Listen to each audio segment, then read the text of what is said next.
আমরা এই চিংড়ি মাছগুলো নিচ্ছি ফাইটার জন্য।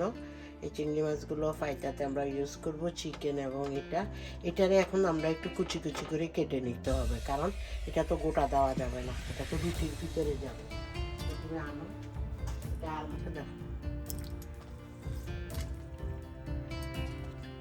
1 চামচ রসুন দিতেছি, দেখো লবণ দিয়ে দাও, শুধু 1 চামচ রসুন, এখানে আদা দেওয়া লাগবে না, লবণ দাও।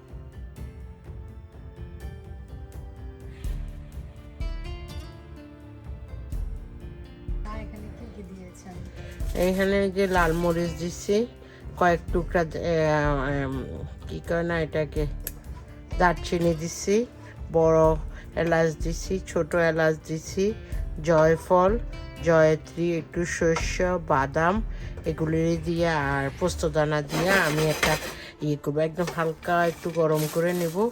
তাহলে তোমার আজকাল যা থাকবে সে দিবে, সবাই দিতে হবে এমন দরকার নাই, বাট এটা দিলে একটা আলাদা টেস্ট হয়।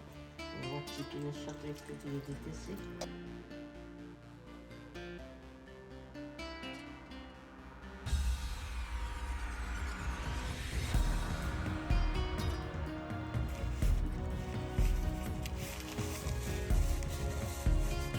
আমরা খাও,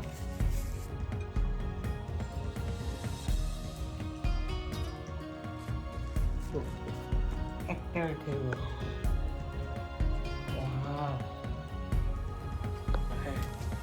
কি দিতেছো তামানটা? লবণ। আর এটা কি মশলাটা করছো? ওই যে শস্য, তারপরে এলাচি, দারচিনি, তারপরে কি জানি এটারে বলে, জয়ফল, লাল মরিচ, জয়ফল, জয়ত্রী, পোস্তদানা বাটা, সরিষা বাটা দিয়ে এটা একটা মশলা বানিয়েছিল। এটার ভিতরে কি দিবা? আদা,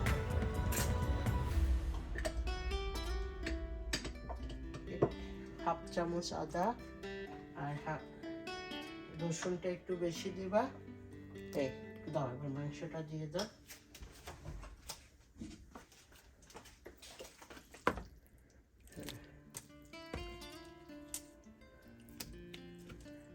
মাংসটা মাখাও।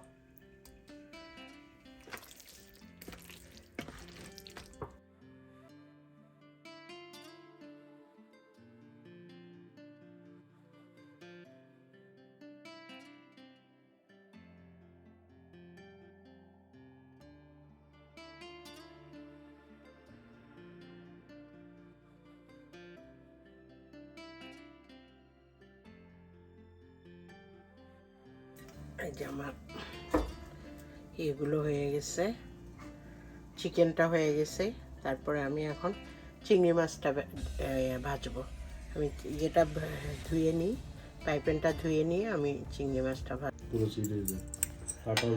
এটার কোনো একটা স্টাইল বানাবো।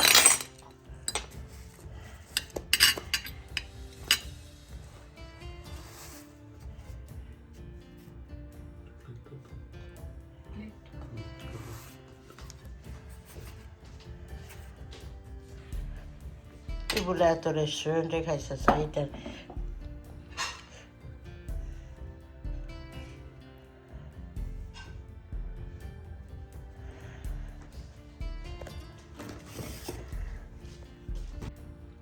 একটু সামনে দিয়ে দেখা কেমনে ইয়ে করছে।